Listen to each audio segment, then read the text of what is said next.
구독, 알림 설정까지 부탁드립니다. 오늘도 우리 사는 이야기 찾아주셔서 감사합니다. 사연자분이 보내주신 이야기 시작해볼게요. 안녕하세요. 결혼 3년 차에 지방에 거주하고 있는 남자입니다. 저는 아버지의 바람으로 중학생이란 어린 나이에 부모님께서 이혼을 하셨습니다. 그 이후로 아버지 손에서 자라게 되었는데 저는 아버지에게 어떤 애정과 관심도 받지 못한 채 불우한 학창 시절을 보냈습니다.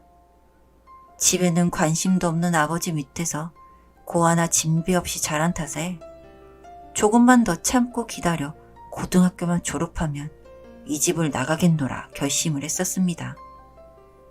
고등학교 졸업과 동시에 기숙사가 있는 타지의 작은 공장에서 처음 일을 시작했습니다.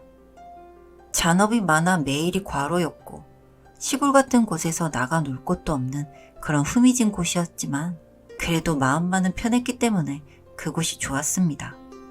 그렇게 기술을 배우고 여기저기 공장을 전전하다가 직장에서 알게 된 어떤 형의 조언으로 물류기사 일을 시작하게 되었습니다. 그렇다고 특별한 기술도 없는 제게 물류기사 일은 몸은 고되었지만 그만큼 보수가 세서 몇 년만 고생하고 작은 식당이나 차리자는 생각으로 열심히 했습니다. 그렇게 어떻게든 밥 먹고 살기 위해서 아등바등 하다 보니 금세 30대 중반의 나이가 되었습니다. 그전까진 결혼도 꿈도 못 꾸고 하루하루 입에 풀칠하기가 버거웠는데 나이가 이쯤 되니 저도 어쩌면 결혼을 하지 못할 수도 있겠다라는 위기감이 들었습니다. 그래서 그 나이 때쯤부터 여기저기 선자리도 보러 나가던 중 지금의 아내를 만나게 되었습니다. 저랑은 나이는 동갑이었고 아내도 마찬가지로 작은 중소기업 경리로 불투명한 미래 때문에 결혼 시기를 놓쳐 많이 불안해하고 있을 때였습니다. 첫눈에 반한 그런 사랑은 아니었지만 힘든 서로의 처지를 공감해주고 크게 모나 보이지 않는 성격을 보며 이런 사람이라면 함께해도 좋을 것 같다라는 생각에 결혼을 서두렀습니다. 처가의 결혼 승낙을 받기까지는 조금 힘이 들었습니다. 저는 아내에게 아버지가 바람이나 고아처럼 독립해서 살고 있다는 이야기를 했으나 처가에는 이런저런 사연이 많아 보일까봐 그냥 일찍 부모님을 여의었다고만 말씀드렸고 처음에는 고아라는 점 때문에 처가 어른들께서 반대를 하신 걸로 알고 있습니다. 그래도 군대 다녀온 거 빼면 하루 쉬지 않고 일을 해서 혼자 힘으로 작은 아파트도 가지고 있고 벌이도 나쁘지 않았기 때문에 그 점을 좋게 보셨는지 승낙을 해주셨고 그 이후로 결혼식까지는 번갯불에 콩고 먹듯이 빠르게 진행이 되었습니다. 결혼 이후 처가 부모님을 저희가 모시고 살았습니다. 아내도 외동이라 시집가고 나면 처가 어른들께서 많이 허전해하기도 하셨고 저 역시도 그렇게 미웠던 아버지이지만 미워했던 만큼 화목한 가정을 꿈꿨습니다. 그래서 북적북적거리는 집에서 살고 싶어 제가 가진 아파트로 처갓집과 살림을 합쳤습니다. 아버지의 빈자리를 장인어른과 장모님으로부터 채우려는 듯 진짜 사이가 아닌 아들이 되고자 부지런히 노력했습니다.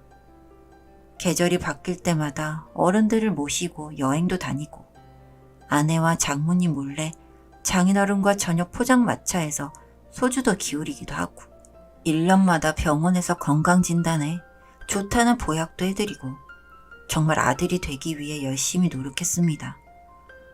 처음에는 어색해하시던 처가 어른들께서도 이런 제 노력의 대답이라도 하듯 저를 아들이라 부르며 챙겨주셨고 아내도 저의 이런 모습을 보고 너무나 고마워하며 그만큼 제게 잘해주려고 노력해 주었습니다. 정말 남부러울 것 없이 너무나 행복한 가정을 만들었고 매일이 행복했습니다. 하지만 그런 행복이 채 3년을 가지 못했습니다. 그날은 평소와 다르게 새벽에 운행을 했던 날입니다. 평소에는 돈이 조금 안 되더라도 집에 빨리 가고 싶어 주간 배차만 잡고 일을 했었는데 그날은 거래처와 서로 스케줄이 꼬여 야간 운행을 하게 되었습니다. 부산에서 제천까지 코스였는데 새벽 시간이다 보니 길에는 차도 없고 적막하기만 한 길이라 제가 졸았나 봅니다. 그래서는 안 되었는데 제 시간에 도착을 해야 하는 빡빡한 일정이다 보니 졸음을 참고 간다는 게 그만 터널에서 사고가 나게 되었습니다. 다행인지 비극인지는 모르겠지만 큰 사고임에도 죽지는 않았습니다. 다만 사고 때 양쪽 무릎을 크게 다쳐 걸을 수가 없게 되었습니다. 터널벽을 맨 처음 박으면서 양쪽 무릎이 충격을 받아 으스러진 거라는데 병원에 누워있으며 이야기를 들을 때는 무감각했다가 차츰 시간이 지날수록 무섭고 어떻게 살아야 하나 막막하더군요. 꼬박 2달을 입원했었는데 끝까지 제 옆을 지켜주던 가족이 있어 빨리 털어낼 수 있었던 것 같습니다. 퇴원 후 저는 집에도 꼼짝도 하지 못하고 누워만 있었습니다. 이족을 가지고 걷는 연습도 하고 그래야 하는데 그땐 마냥 무기력하기만 해서 도저히 살려는 의지가 안 생기더라고요. 그렇게 또 1달을 보내고 더 이상 이런 모습으로 살기 싫어서 사고 보험금으로 작은 가게 하나 하려고 알아보던 중에 장인어른의 칠순이 다가왔습니다. 당연히 몇 개월 전부터 호텔도 예약하고 준비는 다 되어 있었고 이제 날짜만 기다리면 되는 상황에 장모님께서 넌지시 제게 물었습니다. 이서방, 자네 혹시 다음 주 칠순잔치 올 생각인가? 저 몸도 불편하고 오는 사람들 시선도 불편할 텐데 그냥 집에서 쉬는 게 더 낫지 않겠나? 아우, 장모님 무슨 말씀이세요? 당연히 사이인 제가 빠지면 안 되잖아요. 다른 일도 아니고 아버님 칠순인데 당연히 가야죠. 아니, 그게 이서방 불편할까봐 그런 거지. 당연히 칠순잔치에 이서방이 빠지면 안 되지. 그치만 그날은 우리 집안 사람들부터 땡땡이 아빠 지인들이 다 오는 날인데 이서방이 그런 모습으로 잔치에 나타나면 분위기가 어떻게 되겠나. 다들 안쓰럽게 쳐다볼 테고 우리 땡땡이 결혼한 지 얼마 되지도 않았는데 신랑이 아픈 모습 보이면 우리 땡땡이도 불쌍하게 보지 않겠나? 장모님께서 조곤조곤 말씀을 하시는데 머리가 띵했습니다. 정말 제가 친어머니처럼 모시던 장모님이 이런 이야기를 제게 할 줄은 생각도 못했거든요. 정말 서러운 마음이 목구녕까지 차올랐지만 장모님께 내색하지는 않고 그날 사이된 도리를 하러 참석하겠다고 말했습니다. 그리고 일주일이 지나 잔칫날이 되었습니다. 아침 일찍 일어나 준비를 해야 해서 평소보다 조금 더 일찍 일어났는데 집에 아무도 없었습니다. 이상하다 싶어 방에서 아무리 소리를 질러도 반응이 없길래 아내에게 전화를 걸었습니다. 여보, 어디야? 집에 아무도 없네? 조금 서둘러서 먼저 나왔어. 자기는 자리 불편할 것 같아서 그냥 자는 거 안 깨웠어. 서랍에 5만 원 넣어두고 왔으니까 점심은 시켜 먹어. 그럼 나 다녀올게. 그러고는 아내는 전화를 툭 끊어버렸습니다. 진짜 머리 끝까지 화가 났습니다. 이 집에 사위로 들어와 잘 보이고 싶어 시간과 돈과 제 마음까지 그렇게 처가 식구들에게 바보같이 쏟았는데 걷지도 못하는 병신이 되었다고 절 이렇게 취급하네요. 한참을 화를 못 사귀고 있다가 의족에 기대어 주섬주섬 옷을 입고 택시를 불러 호텔로 갔습니다. 아무래도 몸이 불편하니 준비하는데 시간이 조금 걸렸고 호텔에 도착해보니 이미 잔치가 시작되고 있었습니다. 각 테이블을 돌면서 장모님과 아내가 인사를 하러 돌아다니는 모습이 보여 그쪽으로 걸어갔습니다. 어머, 땡땡이 결혼하고 처음 본다. 잘 지냈어? 남편이 잘해주니? 저희 신랑 교통사고 얼마 전에 죽었어요. 아이고, 언제 그런 일이 있었다니. 이런 말소리가 들려오는데 저는 걷는 걸 잊고 제자리에 서서 지금 누굴 이야기하는 건가 싶었습니다.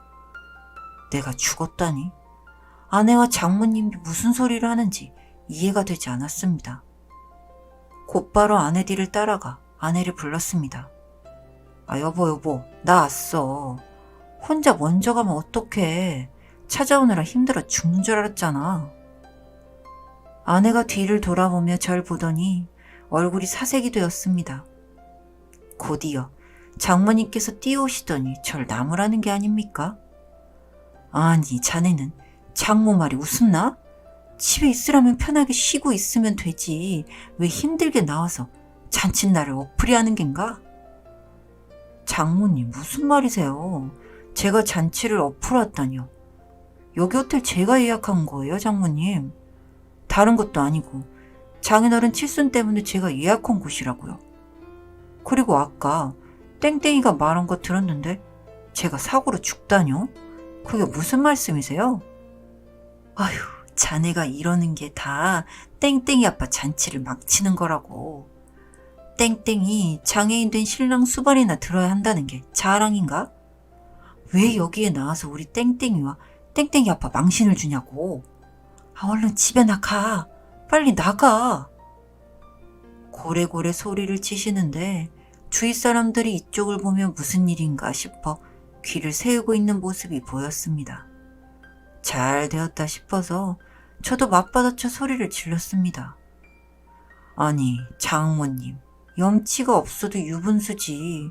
돈 벌어 와서 여행 다니고 가방 살 땐 이서방이고 열심히 일하다 다친 지금은 장애인이라고 하시네요. 그리고 멀쩡히 살아있는 사람 보고 죽었다고 말하고 다니는 게 정상입니까? 정말 소름 끼치네요. 됐습니다. 저 이혼하겠습니다. 여기 사람들도 잔뜩 모였는데 공개적으로 딸내미 이혼녀 만드는 거 생중계하면 되겠네요. 이혼하겠습니다. 그리고 저 사고 보험금이며 아파트며 싹 다 제 것이니 이제 짐 싸들고 나가주세요. 더 이상 제게 아는 척도 하지 마시고요. 그렇게 장인어른 칠순잔치를 뒤엎고 나왔습니다. 합의 이혼이 되지 않아 소송 중이며 지금까지도 연락이 와서 잘못했다고 장모님께서 싹싹 비시는데 더 이상 꼴도 보기 싫어 차단했습니다. 정말 어느 누구도 부럽지 않은 가정을 만들었다고 자부했는데 모든 게 꿈만 같습니다. 사연은 여기까지였고요. 우리 사는 이야기 시청해주셔서 감사합니다.